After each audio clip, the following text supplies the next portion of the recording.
This is Kimberly Rice, and you are tuned into the Secret Sauce Marketing Tasting Show, the groundbreaking podcast for business bosses, professional women, and anyone who is hungry to learn how to create the career, business, and life of their dreams by charting their own course. Hello, everyone. Welcome to the Secret Sauce Marketing Tastings podcast. I'm Kimberly Rice, Chief Strategist and founder of KLA Marketing Associates, and I could not be more thrilled to welcome our guest today, Chris Larcade from Synergy Sales Consulting. Welcome, Chris. Thank you for having me, Kimberly. I appreciate the time. Oh, absolutely. I'm so excited to dive into our topic today. But first, I want you to share with our listeners a bit about yourself, a few insights into your professional journey, and what makes your heart sing professionally. Well, my professional journey started in the corporate world in the media side. I worked in media sales for nearly 25 plus years, working for major broadcast companies, handling a particular niche vertical within that space. It was a great time. I enjoyed it. It got to a point where I needed to pause, take a moment or two of reflection, and realize I need to be the person my dog thinks I am. And I kind of wanted to step out a little bit and take, collective years of all that sales leadership experience. I was a very young VP, started my career throughout my late 20s, early 30s. And how do I carry that forward? I'm in Philadelphia. I love Philadelphia, and I want to kind of carry that forward a little bit and help support the business community that I'm in. And eventually, and where it's heading now, on a nationwide scale, working really with small B2B companies. Awesome. I mean, the B2B space is really the backbone of our economy, if we can all get a fair shake.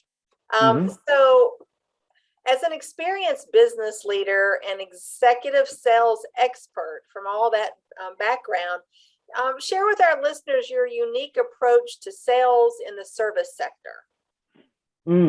Well, it's sales at times, in particular sales consulting, can have a bit of a bad moniker to it.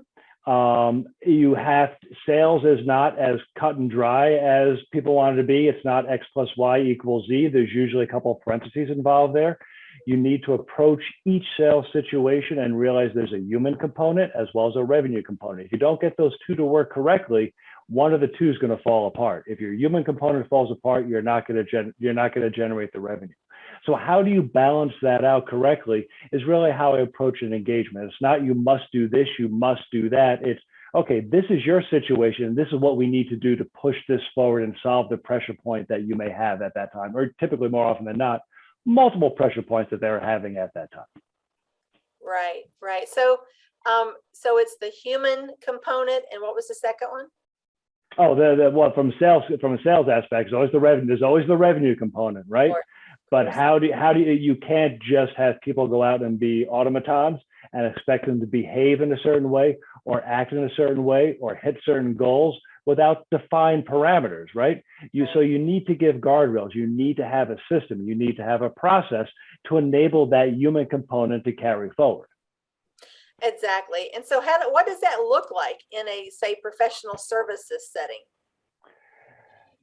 Well, that's a broad question, so I'll give you a broad answer because it varies, right? Yeah, sure. It absolutely comes. It starts with really an understanding that sales and marketing need to work together.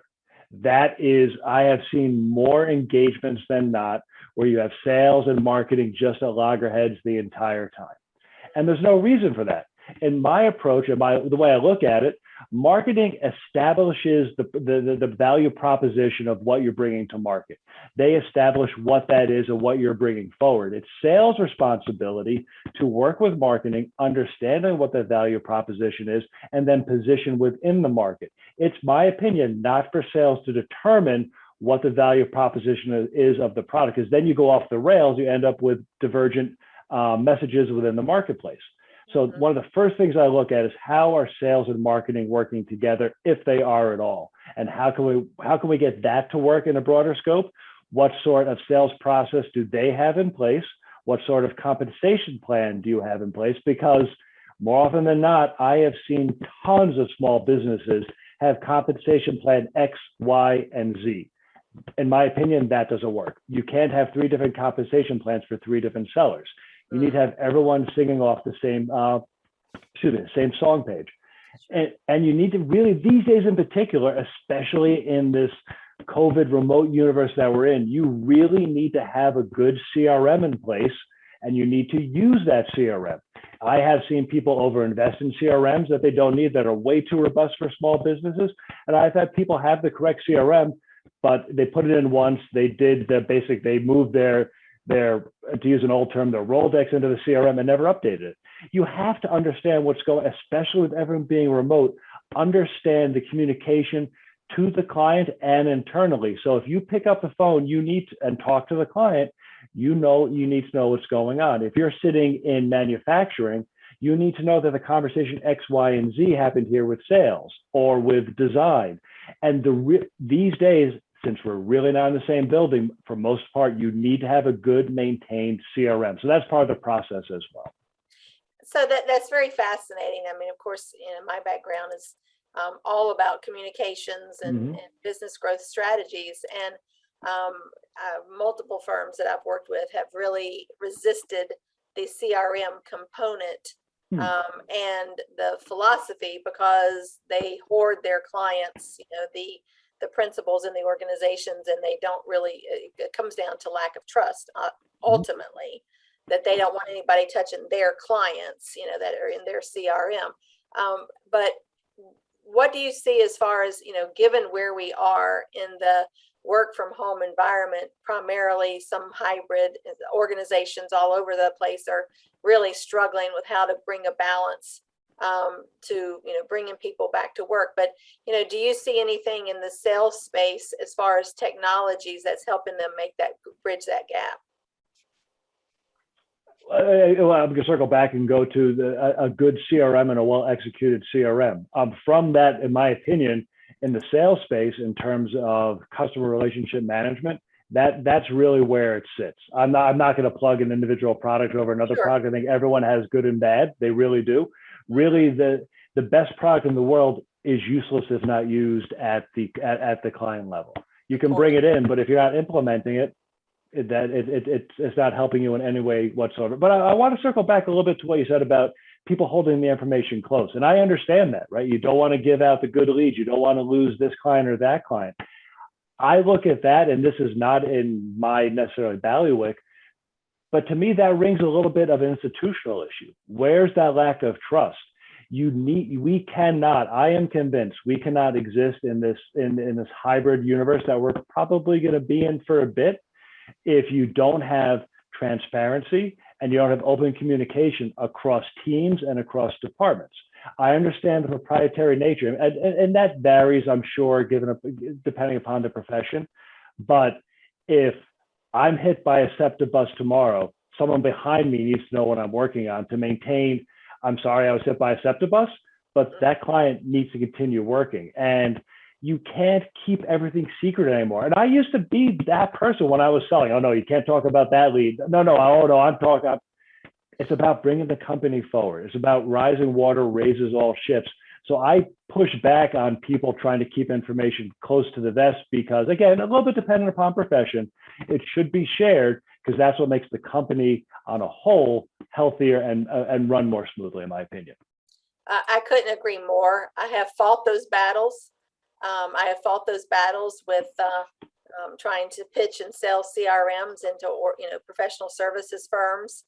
They really didn't see the value of it, the leadership, and then the trust issue came in of who's gonna be, what do you call it? Not Big Daddy, but who's gonna be watching? Big Brother. Big Brother. Uh-huh. Who's gonna be the Big Brother monitoring all this? And it really does require a cultural shift as well as a leadership shift and understanding the value that the bread and butter of a prosperous business is the client data and the analytics. Once obviously the sales have been made.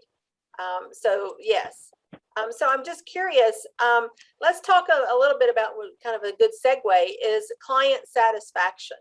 What do you think that that's looking like in this landscape these days? That's a really good question. What is client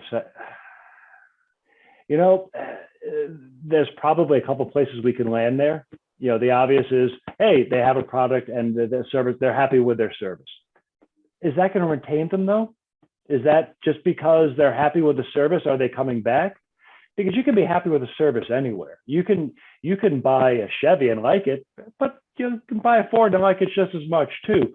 So why are you going back to Chevy? You have to continue the communication with the customer throughout the entire sales process at the close and then maintain that relationship. Otherwise, what I have seen happen is you end up with a company that's based with 4 or 5 key clients generating 8% of their revenue because that's all they talk to, but they're probably leaving another 20-30% of revenue growth on the table, and heaven forbid clients 2 or 3 go away. They're in deep trouble.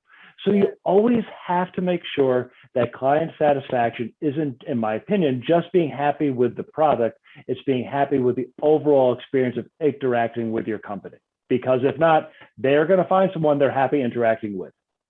Well, you're absolutely right. And, I think more so now because we are in person less, even though some of that has shifted. But, surprisingly, from what I've seen and heard and experienced myself, folks are still preferring to be on Zoom versus coming in person. And, Sure. Whether it's the time savings now, we see that we can actually do business virtually, whereas some people were not convinced before March 2020. But in my view, the client satisfaction is, post sale, the superior work product is the cost of admission. Competency is the cost of admission. It's what are you doing to understand my business and to understand my pain points that I'm working with, and how can you solve those for me? And look, I'd like to add into that and say how you also, if you're going to develop a long-term customer relationship, also, how well do you understand that customer's need or business, or whatever the correct term may be for how that business is aligning, and how can you anticipate that customer's need moving forward? Because you've addressed a need now, but understand really in the B2B space, what is your customer looking for next? What are they going to need next? How can you help them grow so you can then grow? It's so 101 and we all hear it all the time, but we need to practice it. You need to really get in there and understand what your customer base is. And you brought the point about Zoom. This isn't going away. I'm enjoying our time here. Would I rather be across a desk with a mic in my face? Absolutely, that's fun. A pair of headphones on.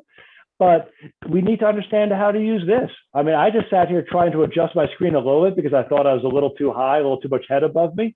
So understand how to use these tools correctly. And when you can, hybrid them out. Go see the client, go visit the client, get out there, understand what their site is all about, understand what their company is all about, because you're going to serve them better. And then for the quick move around, the meetings, the efficiency, look, the pandemic has pushed us forward 7 to 10 years at warp light speed. We were going to get here anyway.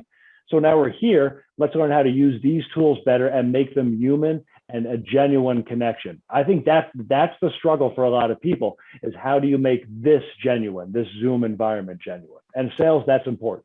Yes. And so given that those parameters that we're still, mostly working from home, some in a hybrid model, visiting clients where we can, or welcoming clients into our office in our offices when we can. What do you see, if at all, any shift in client expectations? What I'm seeing is, clients, as always, want everything the day before they ask for it. I think that urgency has increased a bit more because they expect expediency. I see that there's a changing of our defined work hours, which is okay. I think that's being both driven client side and generationally as well. I really do. And you need to be able to adapt to that. So you need to be able to be nimble and fast. And that's where the CRM comes into play, because you can't spend 5 or 10 minutes researching your call log history. Oh, hey, did you talk to this client? Oh, what did they say? It's right there. You pull it up, you type it up, done, finish, you move on. You're going to save sometimes 20, 30 minutes of trying to track down history on the account and what they liked and what they didn't like. This isn't about remembering a child's birthday. It's about remembering what the client's needs are. So you use those tools. You need to become more nimble. You need to become more efficient. You cannot sit there and wait because they can find another meeting in 2 seconds this way. You have to be nimble and intelligently quick on your feet. So I'm curious, in light of the 18-month plus pandemic that has rocked all of our worlds, what are a few tips that you could give teams that teams may employ to maintain a collaborative spirit in this where we are right now? An eternal collaborative spirit. You have to have a structured meeting process. I know everyone rolls their eyes and says, "Oh, I'm basically inherently the same," because we've gone through our professional careers with incredibly inefficient meetings. You need to meet. You need to meet weekly with your sales team. You need to have established goals with your sales team. You need to check in with your sales team. A sales leader can no longer, walk down the hall and knock on a door or expect a seller to come in. You as a leader need to be proactive. You can have outstanding sellers out there for you and a fantastic sales team, but you need to be involved. There's a bunch, other than the day-to-day fiscal responsibilities of what a leader's position is, if you're going to motivate and maintain team cohesiveness and make sure you're putting forth the correct selling message into the market, right? Because that's important these days. We need to make sure everyone's singing off the same. There's a creative process to sales, but you need to make sure everyone's selling and rowing in the same direction. You have to be much more interactive. You cannot expect a seller to come to you as a CEO. You need to get involved with the sales leadership. This is, the big change is, at the end of the day, in a lot of sales environments, they walk in, oh, I did this, I did that. You pop in the sales manager's office, they give an update here. Meetings, check-ins, and be flexible in that. A sales leader in today's post-pandemic world, where you are going to be interacting on Zoom with your sales team, look, if they, for that one-on-one, pop in. Oh, look, can I talk to you at 6? Can I talk to you at 5? When's good for you? Just go for a walk, grab a cup of coffee. You have to find new ways to integrate with your team. Now, when your team is dispersed across the country, across the globe, you can't just grab a cup of coffee with them. So then continue to push and continue to integrate yourself one-on-one, and then the weekly sales meetings. Establish goals. You have to have 90-day goals in sales, in my opinion. You have to have a 1-year plan. You need to have a 3-year forecast. Those things need to exist. Otherwise, you don't know where you're heading to. And if you don't know where you're heading in sales, you do not have a plan. If you do not have a plan, you are not going to be able to forecast your sales, and you are just hoping that the revenue is going to return. In some places, that's going to work great. God bless. In a lot of places, at some point, something's going to pull the rug out, and it's going to get scary real quick. Hopefully not another pandemic.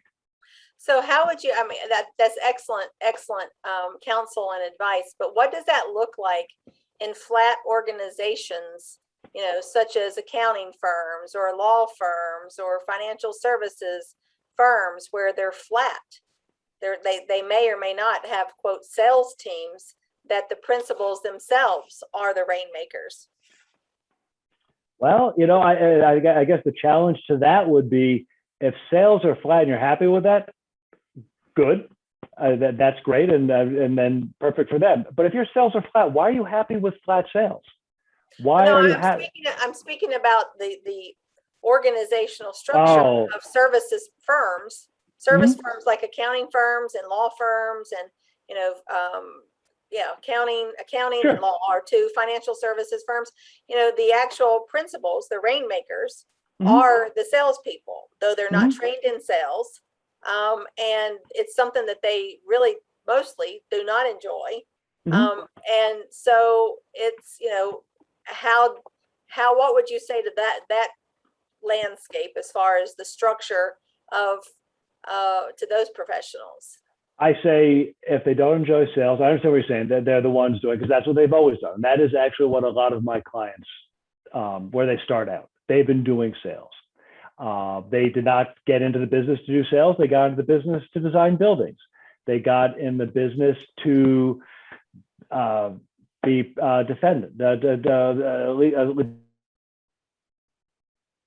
defending lawyers. They got into the business because they want to be accountants. They don't want to do sales. So why don't they have someone doing sales for them then? If they're taking that much time away from what's going on, yes, you could look at something in the fractional space like what I do, or you could look to bring in and train someone to actually handle sales.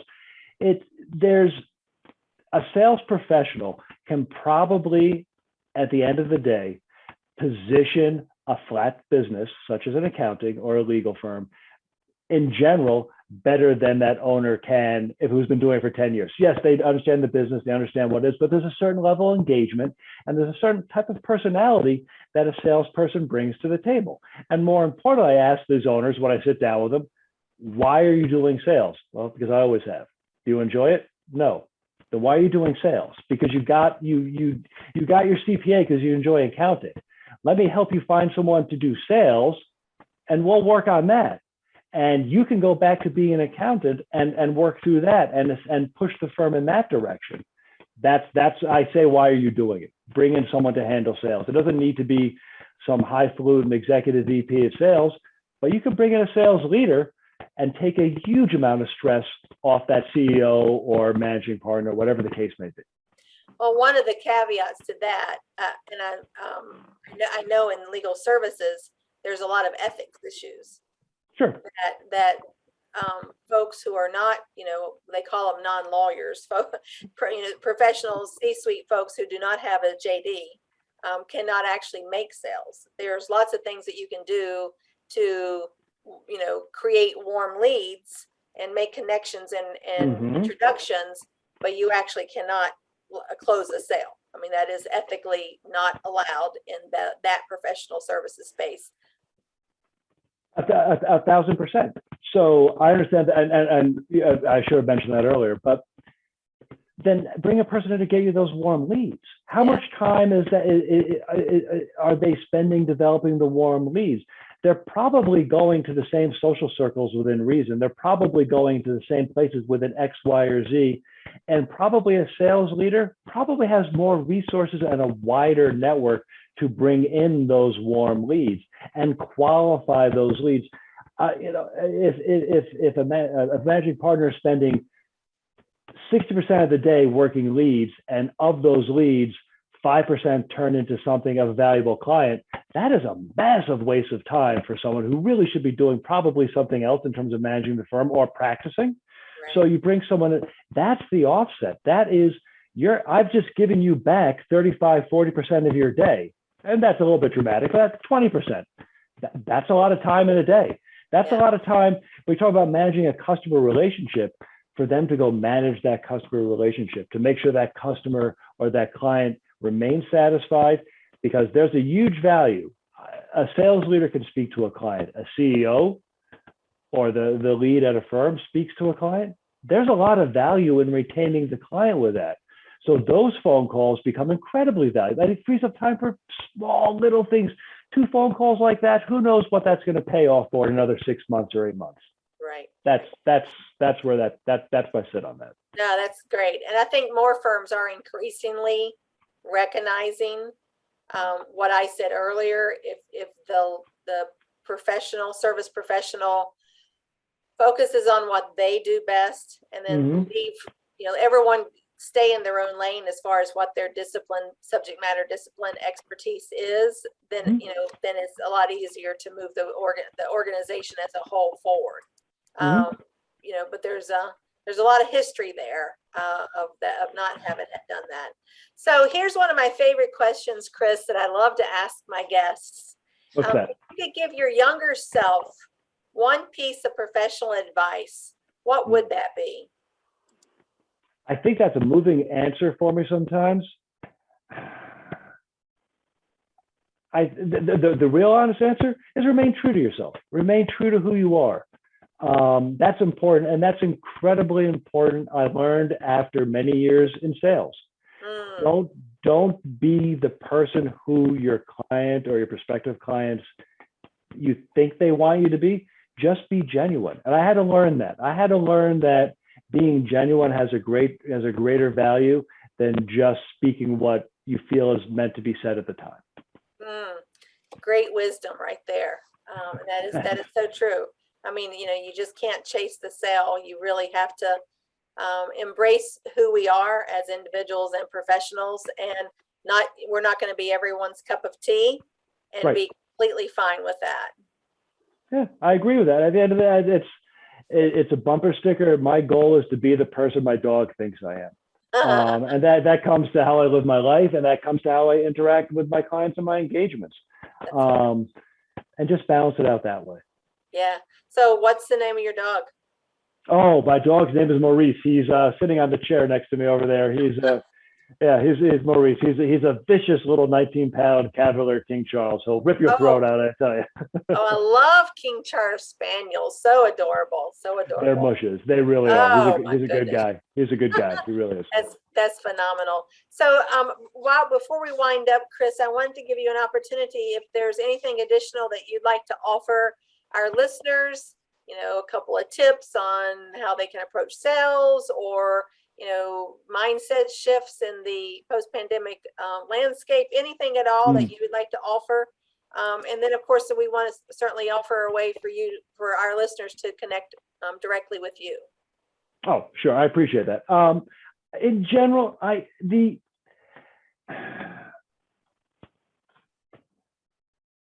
realize we're in a major transition.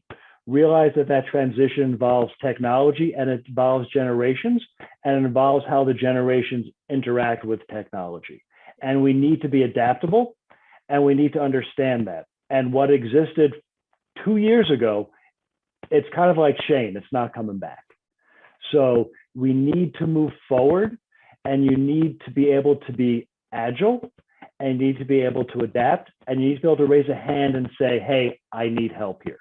There's nothing wrong with saying you need help here. There's a lot of people who want to help. There's people within your organization who want to help, who probably have untapped skills you don't even realize. So don't be afraid to look outside of the boundaries, and don't be afraid to say, look, I don't know this. I need to make an adjustment. Now, that's in a sales capacity where I look to be helpful to the basic small B2B companies, where I come in and my company, Synergy Sales Consulting, does not just give you a binder and say, hey, do this, please. I'll come in, I will do a complete needs analysis. I will work on establishing a sales process. I will work on establishing all those benchmarks. I will bring in a CRM that I feel will be correct for the organization that I'm working with. I can then work to implement it all in a fractional capacity. My goal is not to stay with clients forever. My goal is to help them where they need. And my clients look to be really, really colorful. It's a dumpster fire. They're pulling their hairs out. They don't know what's going on. They are what we talked about earlier, the CEO who's doing it and doesn't know why, because they got into it to make pencils, whatever the case may be. So realize that that's not where it is. And they're pulling their hair out. They're missing events. They're using sarcasm. They think they're going to lose the business. I have a very small fraction of clients in the opposite direction, especially post-COVID. They're plus 30, plus 40, have no idea why, are scared to death of that, and how do I get this under control? You need to have a plan, and that's where I come into play with the correct fit. If it's a matter of they're sitting there with the pressure points, they don't know where the sales are. Sales are literally flat. They're sitting with the majority of the business is coming out. 80% of the business is coming from 4 clients. Well, that's really easy to maintain, but that's an incredibly dangerous proposition for long-term health. Or I work with a couple of clients who are looking for generational changes. Either they're bringing someone up they'd like to have trained, or they need to actually fill a sales role. I will work with the CEOs who want to stay on and continue to do sales. I do sales leadership training, both in small and large groups. So one thing I really don't get into is sales team training. I have other people that I can bring in for complete sales team training, But that's really where that's what I enjoy. Corporate world was fantastic, but there is nothing better to me when I have a very successful engagement. I've helped someone get a little bit of their life back. They can go to a swim meet that they missed. They feel that their company is actually balanced. They're sleeping at night again, and maybe they're not quite yelling and screaming and being as sarcastic as they used to be.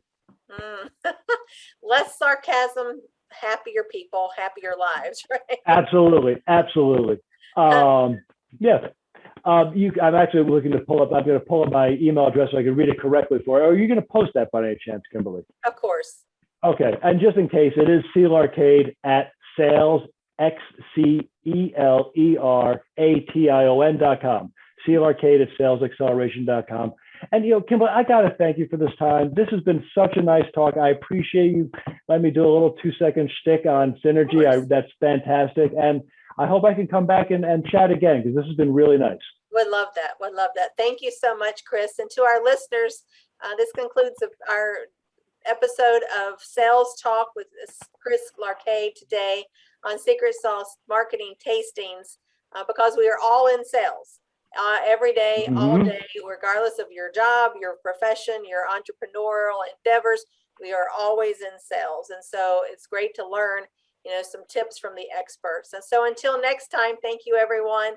And we'll be posting this shortly. And happy sales. Thank you, Kimberly. Take care.